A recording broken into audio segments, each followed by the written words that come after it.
আজকে শাকিব খান বা আজকে আমি, শাকিব খান তো তিনি তো একটা বাচ্চা না, তিনি তো এমন না যে তাকে কেউ কিছু বোঝালো তিনি বুঝে গেলেন, তাকে কেউ বলল যে ভাই এখান থেকে এই সংসারটা ছেড়ে এখানেই চলে আসো, সে চলে আসলো। আমার জায়গাটা থেকে আমি ক্লিয়ার করতে চেয়েছি। কিন্তু তিনি তো আপনাকে অসম্মান করে বলেছেন অলরেডি। অনেক কিছুই বলেছেন, আপনার ইকোনমিক স্ট্যাটাস নিয়ে উনি প্রশ্ন করেছেন, আপনার ফ্ল্যাট নিয়ে উনি প্রশ্ন করেছেন, গাড়ি নিয়ে প্রশ্ন করেছেন। আপনি বলেছেন প্রয়োজন আপনি আইনি ব্যবস্থাও গ্রহণ করবেন। আসলেই কি আপনি করবেন আইনি ব্যবস্থা? আজকে আমি সংসার করতে চাই, এটা আমার দোষ। কেন চাচ্ছে, এত কিছুর পরও কেন ছাড়ছে না? আবার আমি যদি বলি যে ঠিক আছে ভাই, আমার সম্মান আগে, আমি চাচ্ছি না, আমি চাই এখানে আমার ডিভোর্স হয়ে যাক, এটা চাইলেও বলবে আচ্ছা মেয়েটা তার মানে সংসার করতে কেন চাচ্ছে না, এটা হয়তো তার দোষ। আজকে আমার সোসাইটিকে যদি আমি, আমার শেহজাদকে নিয়ে আমি কথা বলার পরে যদি আজকে আমাকে নানান ধরনের মিথ্যা কথা শুনতে হয়, সেটার জন্য ইটস ওকে, নো প্রবলেম। আপনার এই সংগ্রাম অন্তত শেহজাদকে যেন কখনো অপদস্থ না করে। সো আপনার জায়গা থেকে পরিকল্পনা কি, ফিউচার পরিকল্পনা কি? আপনি কি চান তার সঙ্গে থাকতে?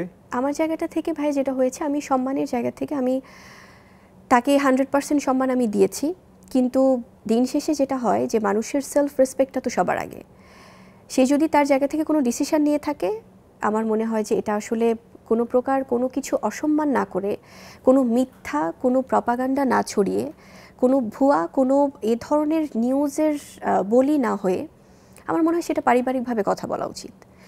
এবং তার জায়গা থেকে সে যদি কোনো কিছু, আজকে আমি শেহজাদের বিষয়টা এভাবে এনেছি, এটা যদি আমার ফল্ট হয়ে থাকে তাহলে সেটার জন্য আমার কিছু বলার নেই, বিকজ আমার কিছু করার ছিল না।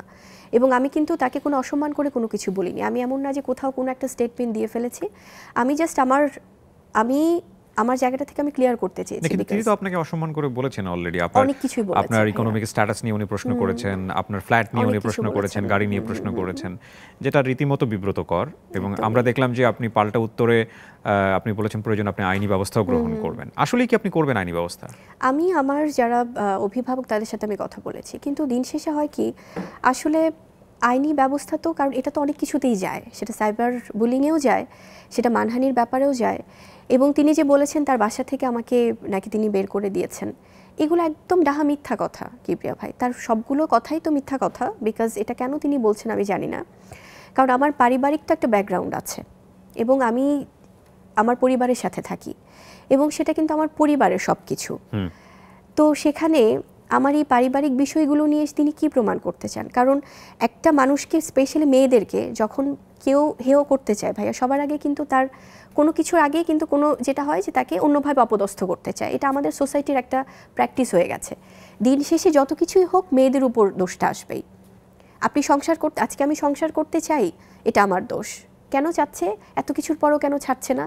আবার আমি যদি বলি যে ঠিক আছে ভাই, আমার সম্মান আগে, আমি চাচ্ছি না, আমি চাই এখানে আমার ডিভোর্স হয়ে যাক, এটা চাইলেও বলবে আচ্ছা মেয়েটা তার মানে সংসার করতে কেন চাচ্ছে না, এটা হয়তো তার দোষ। সো সব কিছুতেই দোষ। এবং আপনি দেখেন ভাইয়া, যে আমি যেটা বলছিলাম যে বাসা থেকে বের করে দেওয়ার কথাটা, তার মানে আমি তো শেহজাদ ছাড়া আমি কোথাও নড়ি না।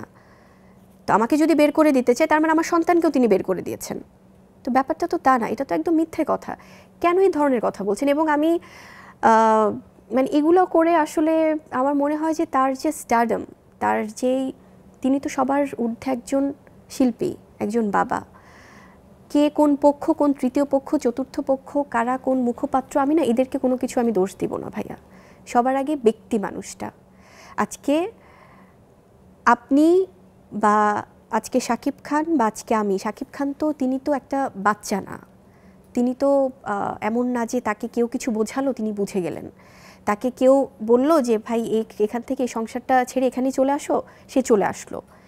এটা তো ইটস নট ইজি। আপনি যেটা প্রথমে খুব সুন্দর একটা কথা বলেছেন ভাইয়া, যে কেউ একটা কোনো সম্পর্কে যদি কেউ ইন করতে চায়, তার মানে সেই সম্পর্কটা যদি ভেঙে যায়, সেই সম্পর্ক তাহলে কোনোদিন সম্পর্কই ছিল না, সেই শক্তিশালী ব্যাপারটাই কখনো ছিল না। এবং আজকে আমি এই পর্যায়ে এসে আমার কাছে মনে হয় যে সম্পূর্ণ সিদ্ধান্ত তার। আমি আর কোনো কিছুতেই আসলে আমার চেষ্টা যেটা করার আমি করেছি ভাইয়া। এবং আজকে আমি আমার শেহজাদকে নিয়ে আমি সংগ্রাম করছি, আমি সমস্ত দায়িত্ব পালন করছি তার। আজকে যদি আমি 2.5 বছর 3 বছর আমি যদি আমার ছেলের সব কিছু আমি দায়িত্ব পালন করে প্রত্যেকটা কিছু, সেটা নট অনলি আমি শুধু মানে ফাইন্যান্সিয়াল ব্যাপারটাই বলবো না, সব কিছু ভাই, একটা সন্তান লালন পালন তো it's not easy job. So তাকে সমস্ত কিছু আমি করে আজকে আমার সোসাইটিকে যদি আমি, আমার শেহজাদকে নিয়ে আমি কথা বলার পরে যদি আজকে আমাকে নানান ধরনের মিথ্যা কথা শুনতে হয়, সেটার জন্য ইটস ওকে, নো প্রবলেম। প্রতিটা মানুষই আমরা কোনো না কোনোভাবে ডিফিকাল্ট সিচুয়েশনের মধ্যে দিয়ে যাই, কিন্তু যারা তারকা তাদের কথাগুলো মানুষ জানে, আমাদের মতো সাধারণ মানুষদের কথাগুলো মানুষ জানে না। তো আমরা চাই দিন শেষে আপনারা ভালো থাকুন, ভালো ভালো ছবি আমাদেরকে উপহার দিন, এবং আপনার এই সংগ্রাম অন্তত শেহজাদকে যেন কখনো অপদস্থ না করে। এটাই হচ্ছে আজকের অনুষ্ঠানের শেষে এসে বলা। এবং আমি একটা কথা বলি ভাই, আমি সবসময় ব্যক্তি বিষয়গুলো আমি এড়িয়ে গেছি। এত বছর ধরে যে এত কিছু, এত মিসআন্ডারস্ট্যান্ডিং, এত প্রোগ্রামে যে আমাকে নিয়ে অনেক ধরনের কথা বলা হয়েছে, অনেকভাবে অনেক কিছুই করা হয়েছে, এবং যার জন্য, যে মানুষটার জন্য আমি এত কিছু আসলে টলারেট করেছি, কারণ সেখানে তো আমার একার ইনভলভমেন্ট ছিল না, তারও ইনভলভমেন্ট ছিল।